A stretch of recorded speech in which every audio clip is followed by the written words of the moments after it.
Hi there, I'm reading Lila, An Inquiry into Morals by Robert M. Pirsig, and this is chapter 21.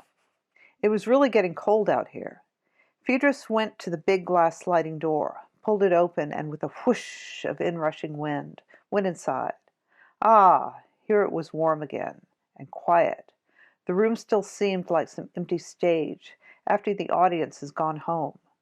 The moth that he had noticed before now circled the wall lamp, just above the davenport, where Redford's head had been.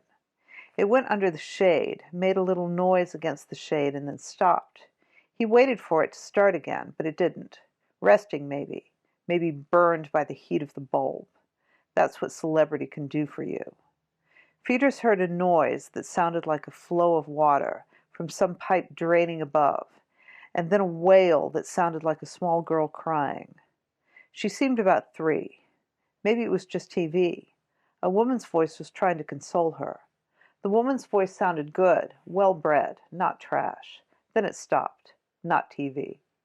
He wondered how old this hotel was. Something from the 20s, maybe.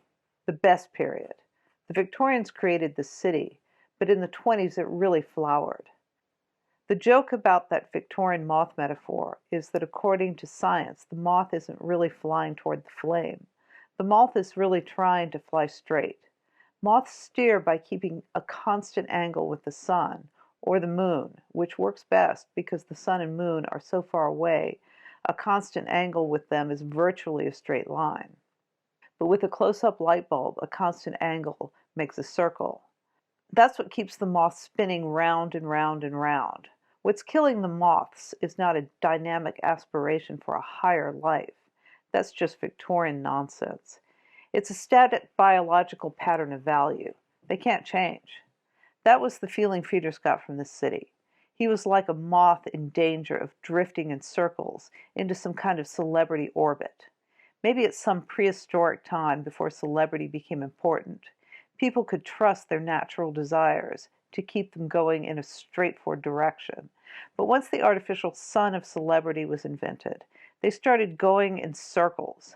Brains were capable of handling physical and biological patterns in prehistoric times, but are brains dynamic enough to handle modern social patterns?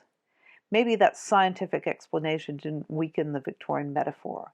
Maybe it fitted in with it. It was strange the way the talk with Redford had suddenly converged on Blake's school. When Phaedrus said he had gone to that school, Redford looked up with surprise. He looked as though he expected Phaedrus to supply something he'd wanted to know for a long time. Small world, Phaedrus had said, and Redford agreed. Phaedrus was going to tell him something more, but they didn't get into it. What was it? Oh, yes. What he was going to tell him was that there was more than just money involved, despite all the Packards and Minnetonka mansions, and all the other capitalist symbols. The graciousness that he talked about was a leftover from Victorian days. Those Victorians seemed to light Redford up, too. He'd made a lot of films about that era. Something about them probably interested him, as it does many other people. The Victorians represented the last really static social pattern we've had.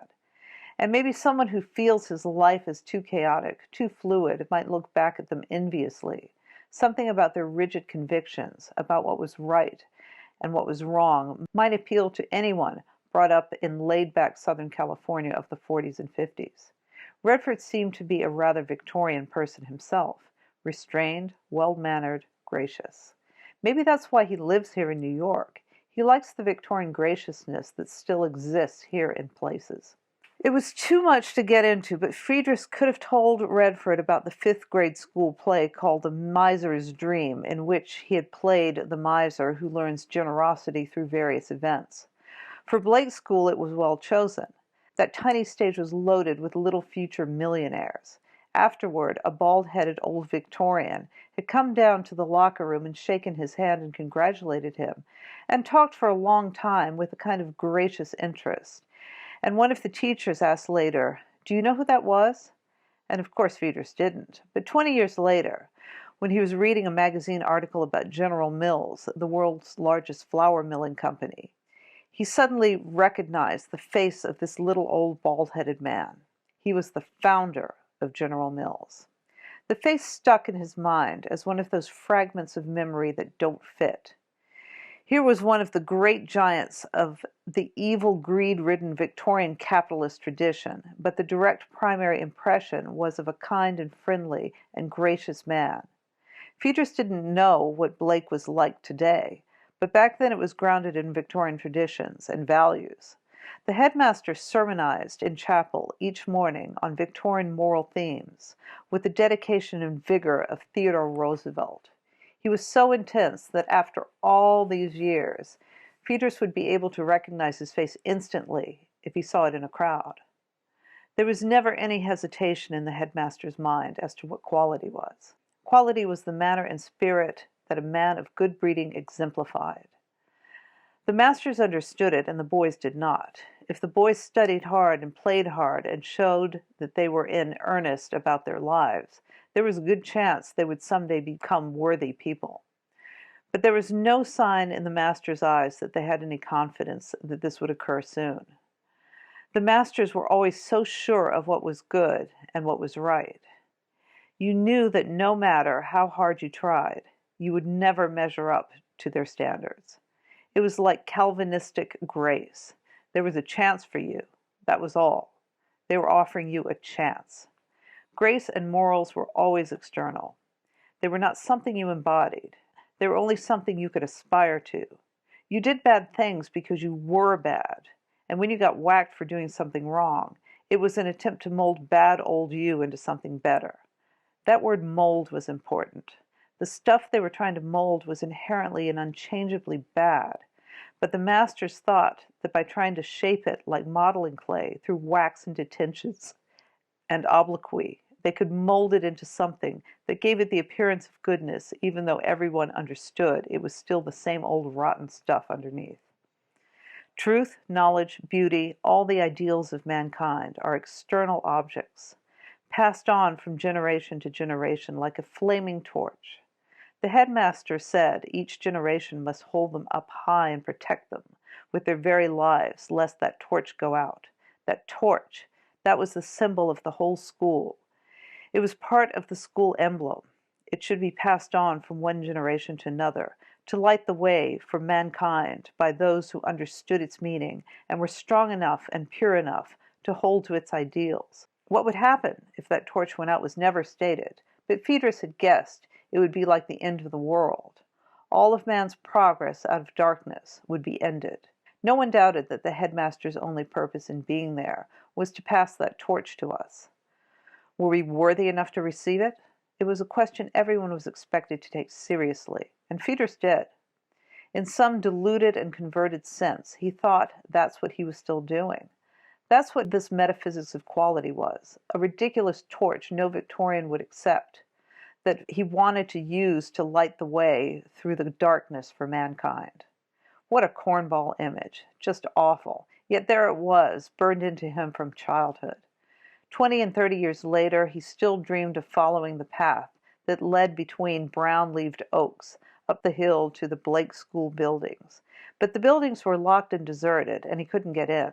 He tried every door, but none were open. He looked in the library window, cupping his hand so that the reflection would not prevent him from seeing inside. There he could see a grandfather clock with a pendulum swinging back and forth, but there was nobody in the room. The only movement was the pendulum. Then the dream ended. That moth was buzzing again by the lamp. Maybe he should open the huge glass door to the balcony and shoo it out into the night. Would that be moral? He really didn't know enough about moths to know whether it was or not.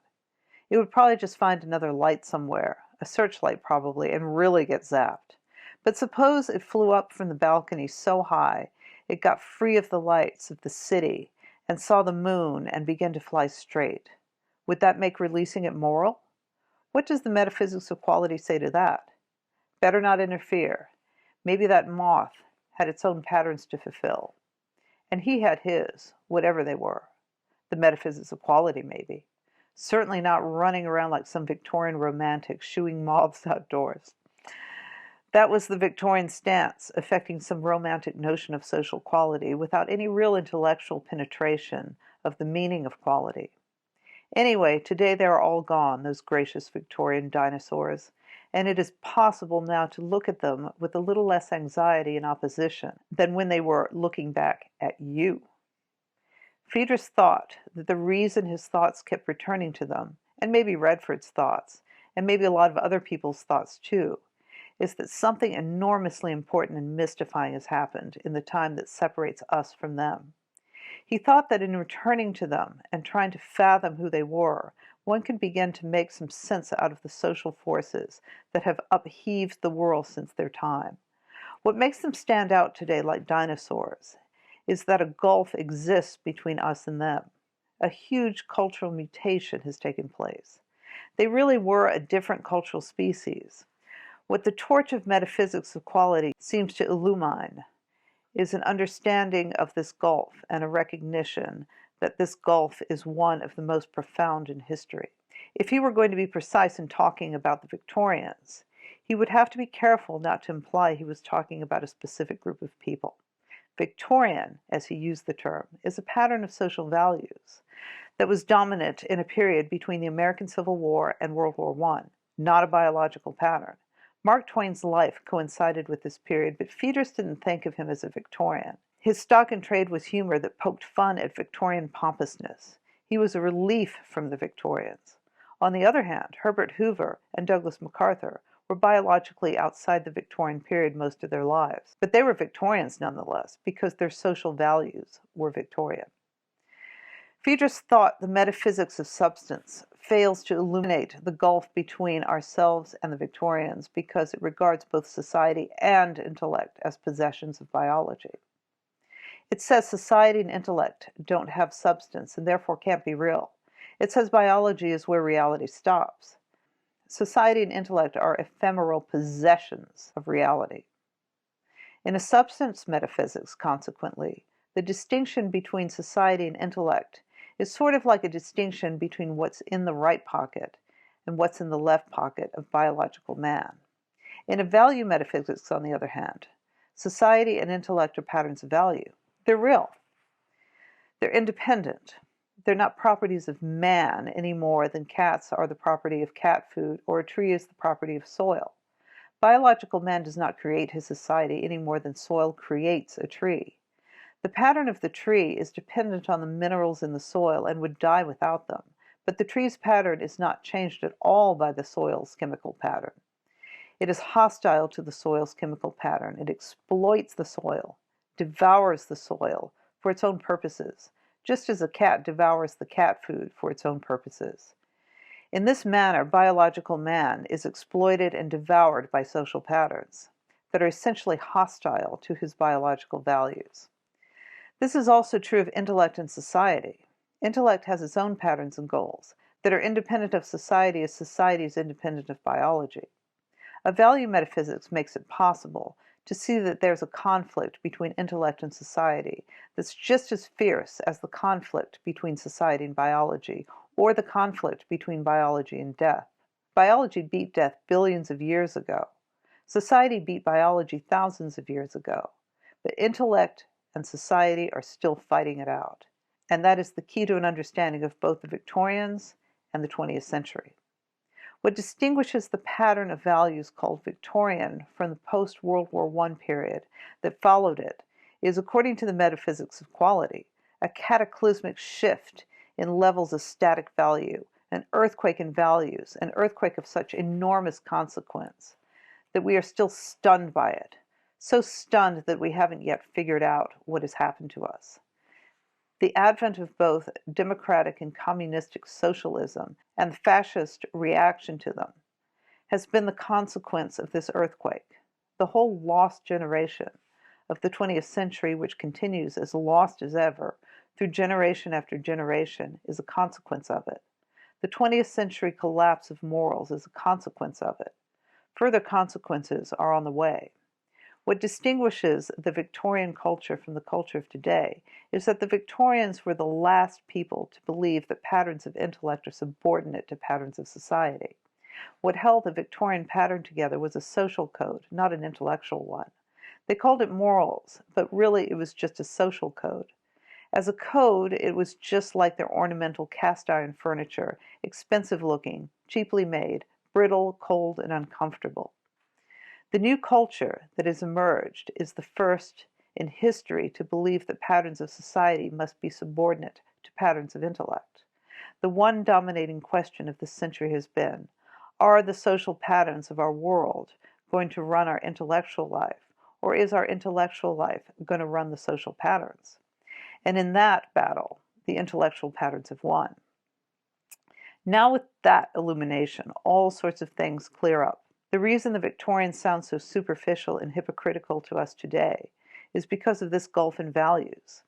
Even though they were our ancestors, they were another very different culture. Trying to understand a member of another culture is impossible without taking into account differences in value. If a Frenchman asks, "How can Germans stand to live the way they do?" he will get no answer as long as he applies French values to that question. If a German asks, "How can the French stand to live the way they do?" he will get no answer as long as he applies German values to that question. When we ask, how could the Victorians stand to live in the hypocritical and superficial way they did, we cannot get a useful answer as long as we superimpose on them 20th century values that they did not have. If one realizes that the essence of the Victorian value pattern was an elevation of society above everything else, then all sorts of things fall into place. What we today call Victorian hypocrisy was not regarded as hypocrisy. It was a virtuous effort to keep one's thoughts within the limits of social propriety. In the Victorians' mind, quality and intellectuality were not related to one another in such a way that quality had to stand the test of intellectual meaning. The test of anything in the Victorian mind was, does society approve? To put social forms to the test of intellectual value was ungracious, and those Victorians really did believe in the social graces. They valued them as the highest attributes of civilization. Grace is an interesting word with an important history, and the fact that they used it the way they did makes it even more interesting. A state of grace, as defined by the Calvinists, was a state of religious enlightenment. But by the time the Victorians were through with it, grace had changed from godliness to something close to social polish. To the early Calvinists, and to ourselves too, this debasement of the word seems outrageous. But it becomes understandable when one sees that within the Victorian pattern of values, society was God.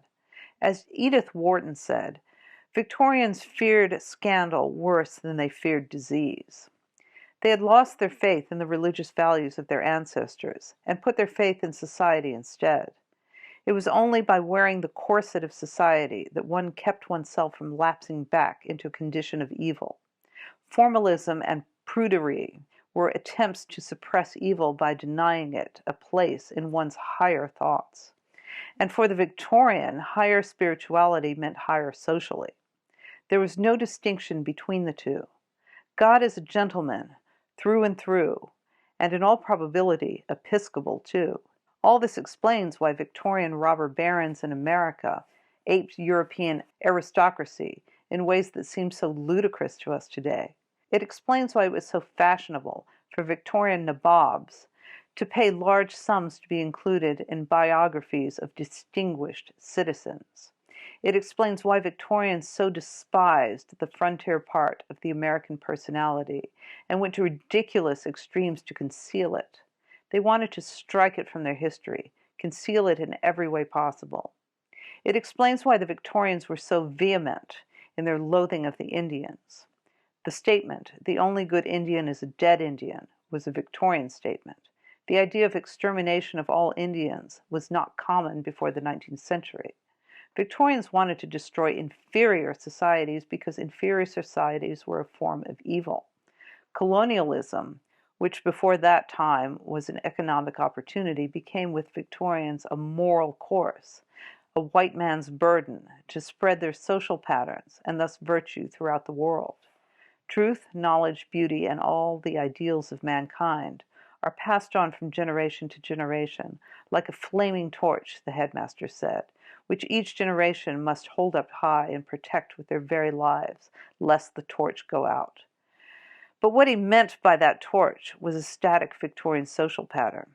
And what he either did not know or found it convenient to ignore was that the torch of Victorian romantic idealism had gone out long before he spoke those words in the 1930s. Perhaps he was just trying to relight it. But there is no way to light that torch within a Victorian pattern of values. Once intellect has been let out of the bottle of social restraint, it is almost impossible to put it back in again, and it is immoral to try. A society that tries to restrain the truth for its own purposes is a lower form of evolution than a truth that restrains society for its own purposes. Victorians repressed the truth whenever it seemed socially unacceptable, just as they repressed thoughts about the powdery horse manure dust that floated about them as they drove their carriages through the city. They knew it was there. They breathed it in and out. But they didn't consider it socially proper to talk about it. To speak plainly and openly was vulgar. They never did so unless forced by extreme social circumstances, because vulgarity was a form of evil. Because it was evil to speak the truth openly, their apparatus for social self-correction became atrophied and paralyzed. Their houses, their social lives became filled with ornamental curlicues that never stopped proliferating. Sometimes the useless ornamentation was so heavy it was hard to discover what the object was for. Its original purpose had been all but lost under the gewgaws and bric-a-brac they had laid upon it. Ultimately, their minds became the same way. Their language became filled with ornamental curlicues that never stopped proliferating until it was all but incomprehensible. And if you didn't understand it, you dared not show it, because to show it meant you were vulgar and ill-bred. With Victorian spirits atrophied and their minds hemmed in by social restraints, all avenues to inequality other than social quality were closed. And so this social base, which had no intellectual meaning and no biological purpose, slowly and helplessly drifted toward its own stupid self-destruction, toward the senseless murder of millions of its own children on the battlefields of World War I.